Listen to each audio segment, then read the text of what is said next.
As we come to look at the second commandment, I want you to continue to keep in mind the two principles that we have been emphasizing.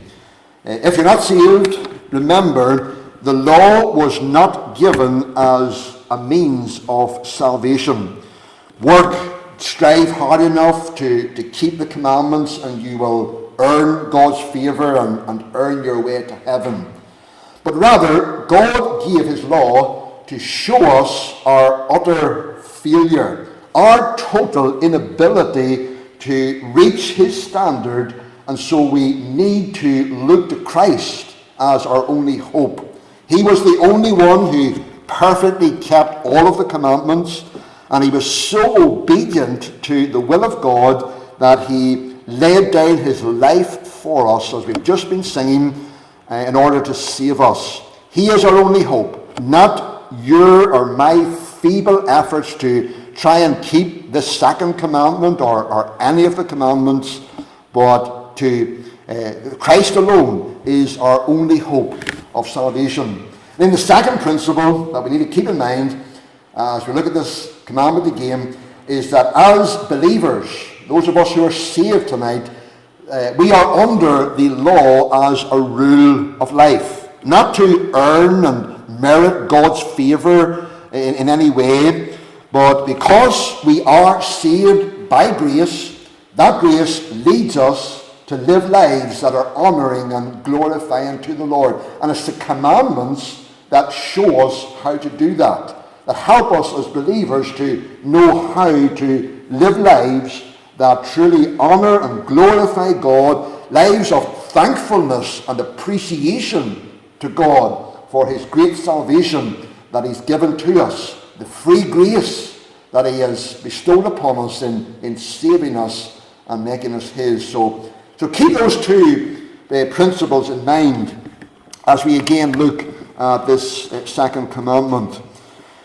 Verse 4 and 5, it says, this is the second commandment, thou shalt not make unto thee any graven image, or any likeness of anything that is in heaven above, or that is in the earth beneath, or that is in the water under the earth. Thou shalt not bow down thyself to them, nor serve them.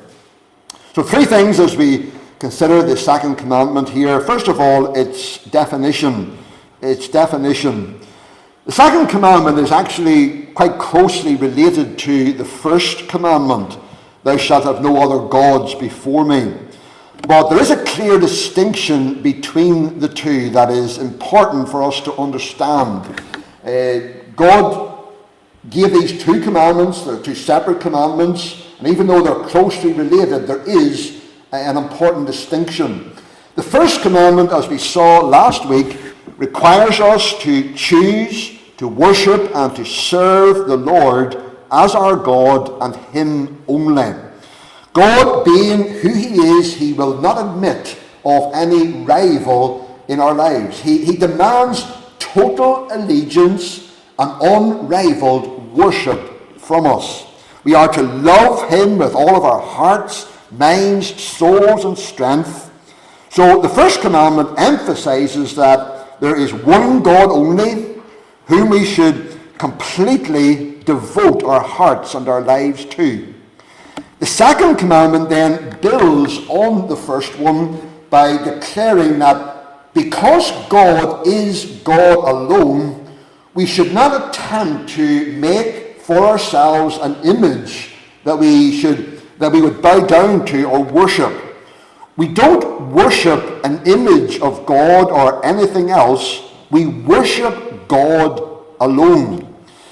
The first commandment forbids the worshipping of a false god. The second commandment forbids worshipping the true God in a false manner, worshipping him by using idols. The first commandment has to do with whom we worship. The second commandment has to do with how we worship.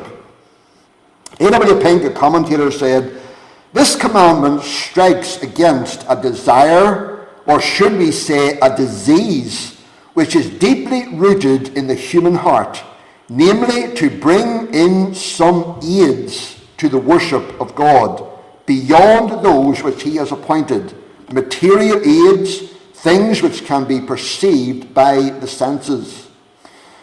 Aaron making the golden calf is a perfect example of the breaking of this second commandment. We're all familiar with the story of Aaron making the golden calf. Children of Israel were on their way through the wilderness, and Moses had been up the mountain. He had been up there for a long time, and then the people asked Aaron to make them gods. And where is this Moses who brought us out of Egypt? And Aaron made a golden calf for them to worship. Aaron's desire when he did that, making that golden calf, his desire wasn't to get the people to turn their backs completely on God and reject him completely. But his desire was to worship the Lord by means of a physical statue. Exodus 32, 4 and 5, it says, he made it a molten calf, and they said, these be thy gods, O Israel, which brought thee up out of the land of Egypt.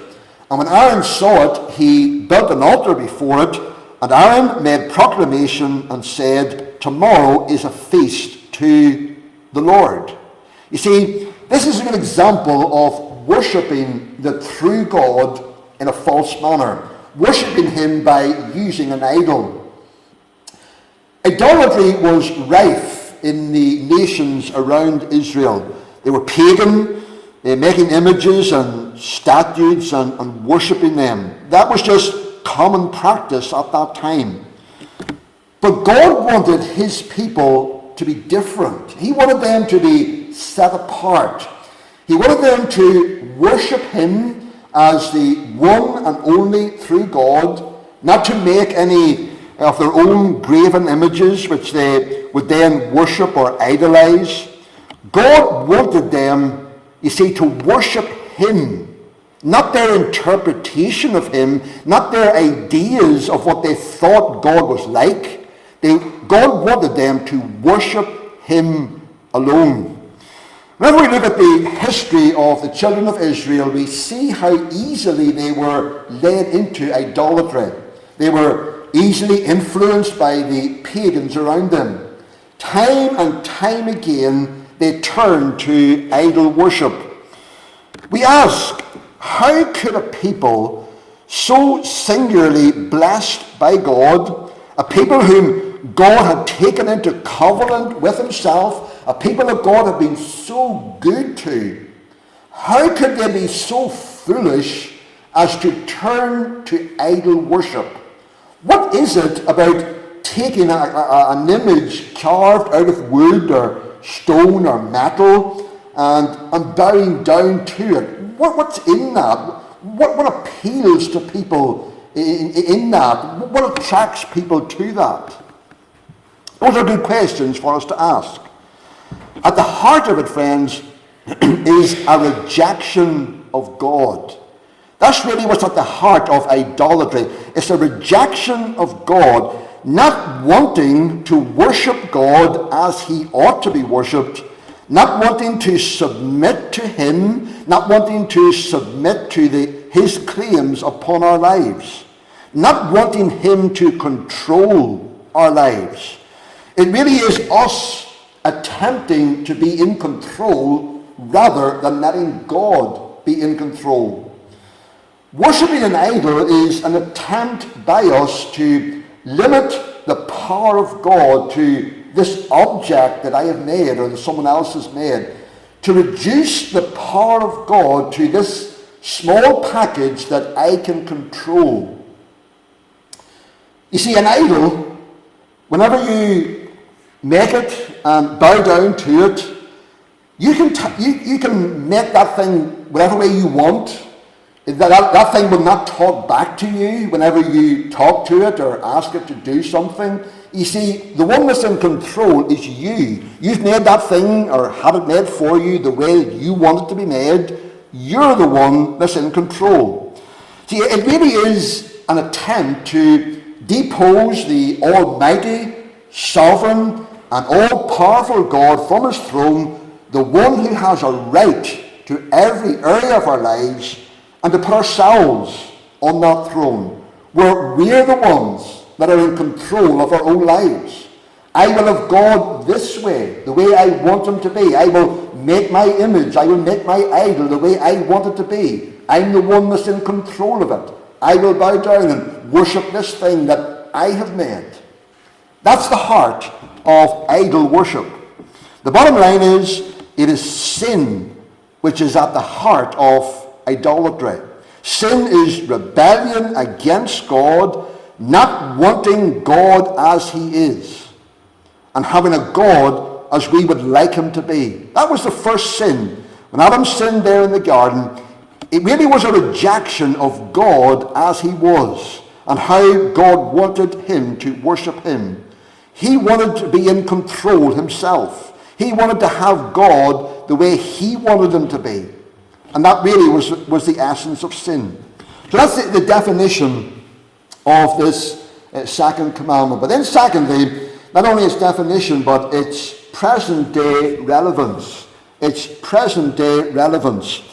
Now you might say, I would never take an idol, an image of wood, stone, metal, and bow down to that thing and worship it and replace God with it. I would never do something as foolish as that. So I'm not guilty of breaking this second commandment. But we need to understand, friends, that an idol is much more than just a literal image or statue that we make or carve or whatever. An idol can be anything that we put ahead of God in our lives. Anything that we take and put ahead of God in our lives, that is an idol. Now when we hear the word idol, we immediately think of an object or a statue such as people in false religions make and bow down to. But we can have idols that bear no resemblance to such artifacts. Idolatry really takes place in the heart. Ezekiel 14 in verse 3, it says, these men have set up their idols in their heart. Anything that takes God's place in our hearts is an idol. Our possessions, our houses, properties, our cars, and so on, these things can take God's place in our hearts. Our careers can take God's place in our hearts. Our relationships, our hobbies, our sports, our entertainments, our goals, our addictions. Any of these things can take the place in our hearts that only God should have. That is first and foremost place. Some of these things are not sinful in themselves. Some of them clearly are. Things such as addictions to alcohol or drugs or gambling or pornography. These things are clearly sinful. But there are many other things that are good in themselves. They are precious gifts from the Lord whenever used in their proper way. And it's not even a matter of God in first place and these things in second place. You see, we are to worship the Lord our God and serve him only. Things like our relationships, our careers and hobbies should all be a means by which we worship and honor and serve God. We can honor and glorify God through the medium of these things. As we're out there kicking football with the lads, or as we pursue our career or our business or whatever it is, we can take that thing, we can do either two things with it. We can make it an idol where it becomes a priority in our lives, where it really takes the place of God in our hearts. It's the thing that we put first in our lives.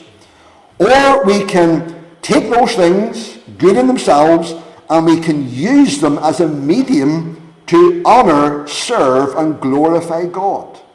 And the difference between those two things is the difference between keeping or breaking this second commandment. 1 Corinthians 10:31, whatsoever ye do, do all to the glory of God. Whether it's washing dishes at the kitchen sink, or whether it's out doing your job, or whatever it is you're doing, you can do that thing to the glory of God. Not making an idol out of it, not putting that thing first in your heart and life, but using it rather to glorify God. You see, whenever these things take God's place in our hearts, then they become idols that we are bowing down to. Not literally bowing down to, but in our hearts bowing down to. And as we pursue these idols, God is really just shoved out of our lives. The amount of time that we spend in these idolatrous pursuits leaves us with little or no time to spend with the Lord in communion with Him, in His Word, seeking Him in prayer, getting to know Him, the very purpose of our existence in this world. An idol really is anything that we depend upon to meet the deep needs of our heart. Our hearts cry out for things like love and security and worth and significance. Whenever we try to find identity and security in something other than God, then we make it an idol. People search for peace or identity through relationships, through money, through entertainment. Whatever we look to other than God to bring us satisfaction, to bring us what our hearts long and crave for, then we make that thing an idol. And in doing so, we break the second commandment. We look around us in society, we see people, and it's a cry of the human heart to know security, to know peace, to know satisfaction. And you see, the sad reality of the world in which we live is that the majority of people are pursuing things, pursuing other things to meet that deep need of their hearts, that cry of their hearts for satisfaction, for peace, for contentment.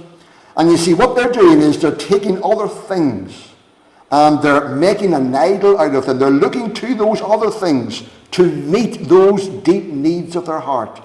Only God can meet the deep need of our hearts. You need to realize that, friend. You can pursue so many things in life. You can look to so many things to meet the need of your heart, to answer that cry from your heart for true peace and satisfaction.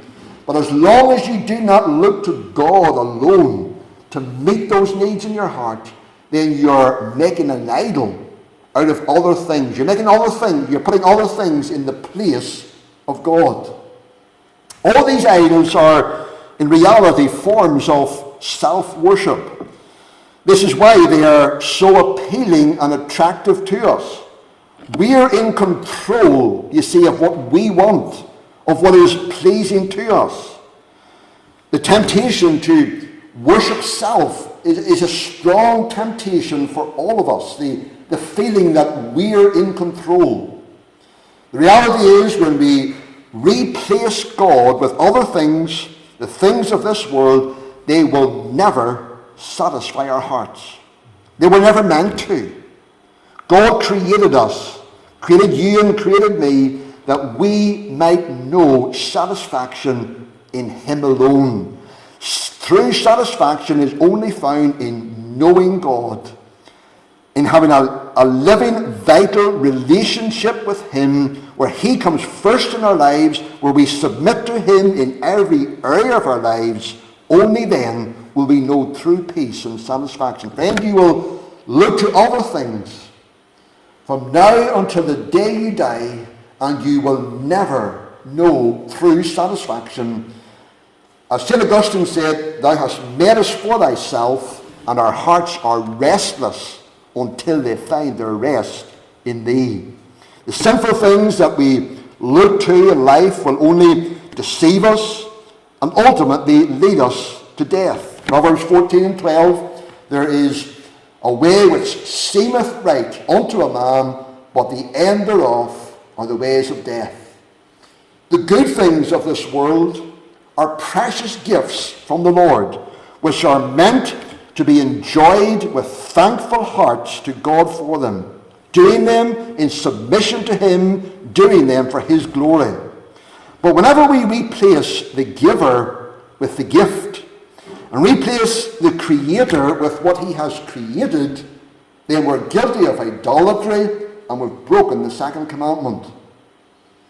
Solomon in the book of Ecclesiastes put it so well whenever he showed that life apart from a right relationship with God is futile. We know that common phrase throughout the book of Ecclesiastes, vanity of vanities, all is vanity. God created us in His image, which means that we are designed to honor, worship, and glorify Him, because He alone is worthy of our worship. You know, a motor car, if you think about this as an example, a motor car was designed to drive on the road, not to drive across the ocean. And if you try to drive it across the ocean, you will find out that that's not what it was designed for. I wouldn't recommend that you try it. And the sad reality is, the majority of people, and how this ought to fill our hearts with a true compassion and concern, people all around us, some in your family, neighbours, friends, and they are trying in and by their lives to do something that they were not designed to do. And the consequences are much more fatal than trying to drive a car across the ocean. They are hurtling toward eternal destruction because they are failing to live their lives as God designed them to live them. That is, to live to honor, please, and glorify God.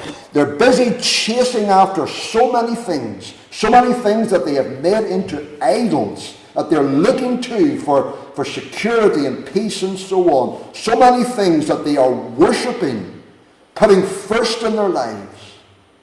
And they are not living lives that are to the honor, praise, and glory of God alone. And of course, we cannot, by our own efforts, live such a life. That's why the gospel tells us that we need Christ. We need Him in our hearts and lives to change us, to transform us, to come into our hearts, to empower us and enable us to live those lives that glorify God. And so whether you're saved or not saved tonight, I want you to realize you will never know true peace until your life is lived in submission to God. You're saved, surrender yourself to God alone. Don't let anything else take the place of God in your life. Don't set anything else up as an idol that you're worshipping and looking to. And if you're not saved, or that you might realize that you need Christ. You need Him as your Lord and Saviour to be able then to live a life that glorifies God, to know the purpose, what it is to fulfill the purpose for which you were created, for which you were designed by God. That is to know Him, to honour Him, for Him to come first, for that living relationship with Him that will change and transform you, and that will make you what God wants you to be. Ecclesiastes 3 and verse 11 reminds us that when God created us, He set, it says, the world or eternity in our hearts. That's how God created us. That's how He designed us. He did not create us to live only for this world and for the things of this world, and to make the things of this world and pursuits in this world idols that we put first in our lives. But rather, He created us with eternity in our hearts. He created us with a longing for eternal life. And that longing will only be fulfilled whenever we have a relationship, a living, saving relationship with Jesus Christ. All our pursuits of idols will only leave us empty, unsatisfied, and ultimately on the road that leads us to eternal destruction. Its definition, its present-day relevance, and then thirdly, in connection with the second commandment, its warnings and promises. Its warnings and promises. Look at verse 5. It says, Thou shalt not bow down thyself to them, nor serve them, for I, the Lord thy God, am a jealous God, visiting the iniquity of the fathers upon the children unto the third and fourth generation of them that hate me, and showing mercy unto thousands of them that love me and keep my commandments. There's a solid warning here in this commandment. God says that He, the Lord our God, is a jealous God. Now, whenever God says He is a jealous God, we must not think of Him this does not refer to a selfish jealousy such as we see in people and in ourselves, where we are upset and angry when we don't have what someone else has, and therefore we are jealous of them. It's a selfish thing. But rather, God's jealousy, understand this, God's jealousy is His passionate commitment to bring glory to Himself. God being who He is passionately committed to bringing glory to Himself. And for that to happen, we must be exclusively consecrated to Him. He will not allow His glory that is meant to be reflected in our lives, He will not allow His glory to be muddied by our idolatry. His jealousy is His passionate love for us to be in a right and a proper relationship with Him so that we can enjoy the abundant goodness that He has for us. That's what God's jealousy is. It means He wants the very best for you and for me, and as a result of that, He will be glorified.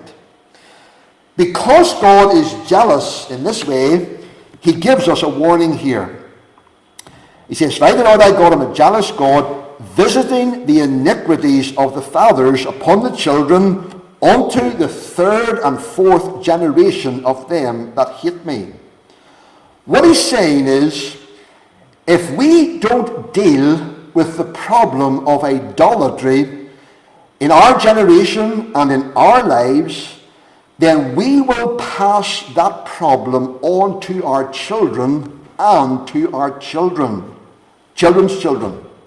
You know, it's amazing how our children learn the skills of life by watching us as their parents. Isn't that amazing how that happens? How you will see children doing exactly as their parents do.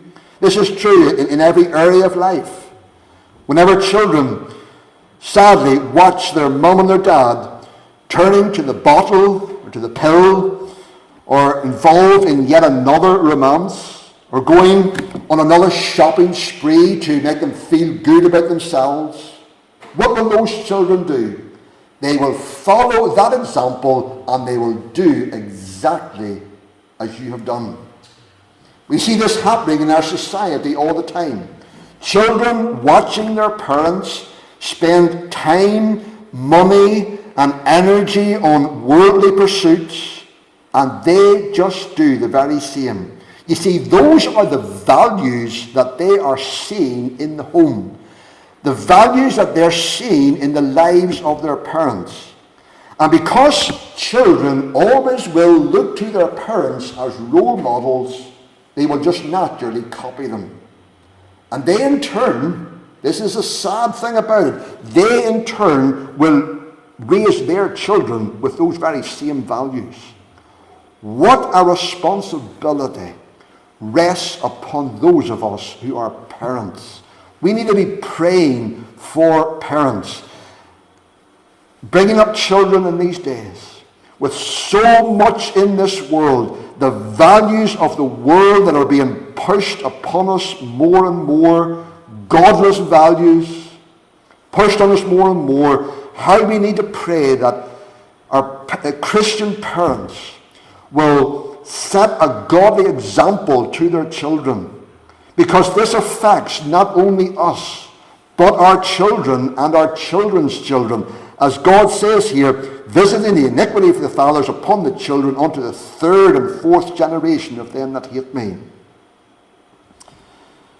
On the other hand, there's also a promise of blessing in this commandment. Verse 6, it says, and showing mercy unto thousands of them that love me and keep my commandments.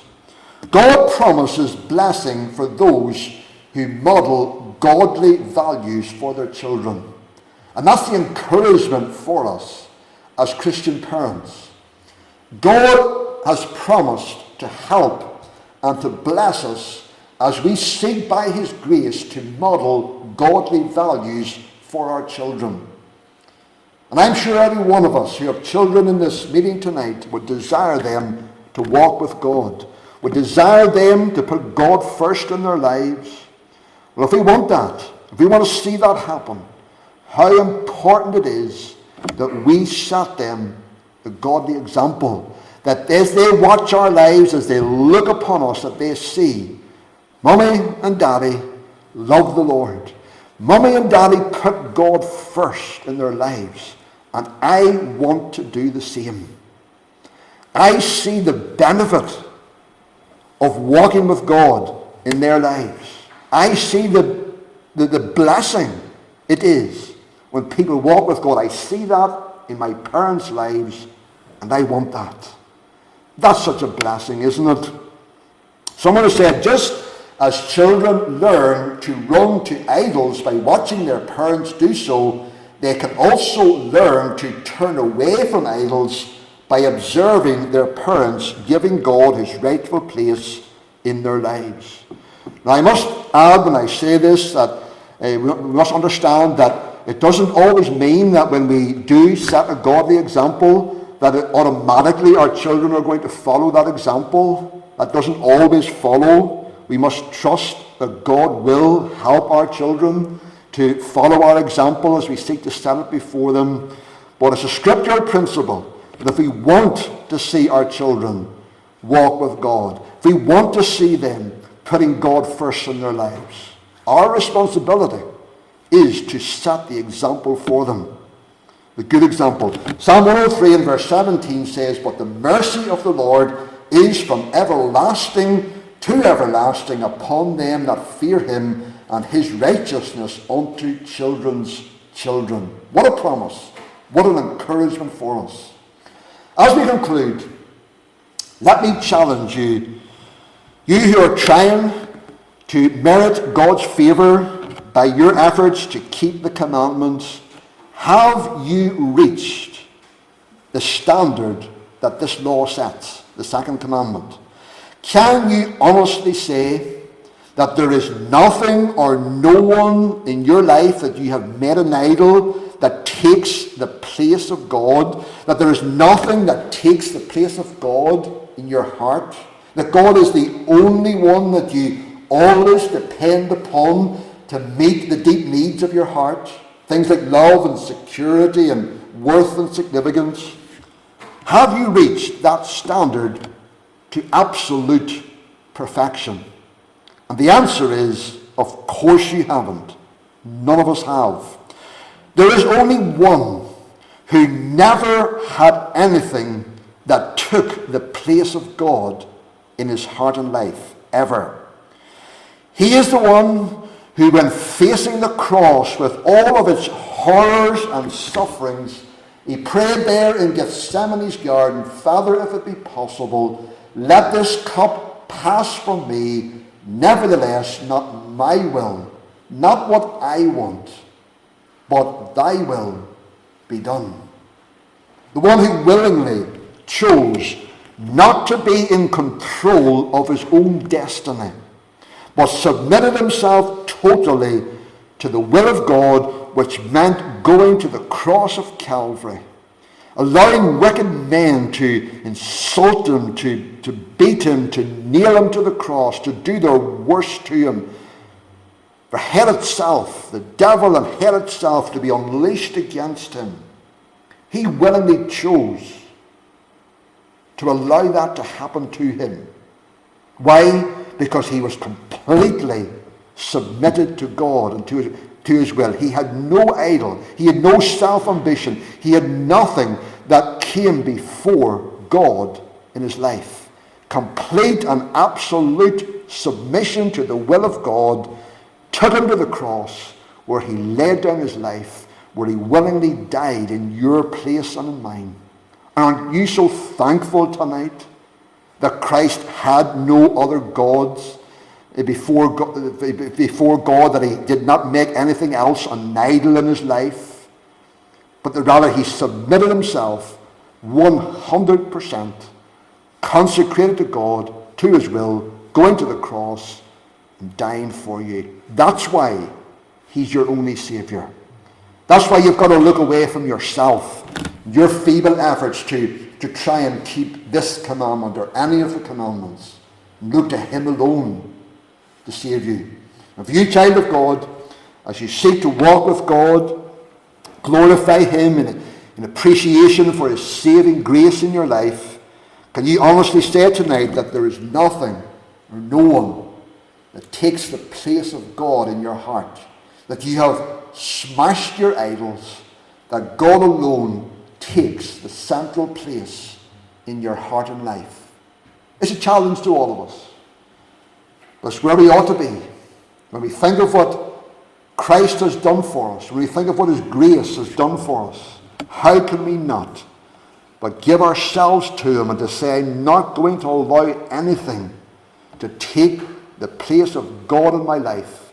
He is worthy of my life, my all. I give it to him. I want to live for him, not for myself. May God bless these thoughts to our hearts tonight and use his word in all of our lives for his glory.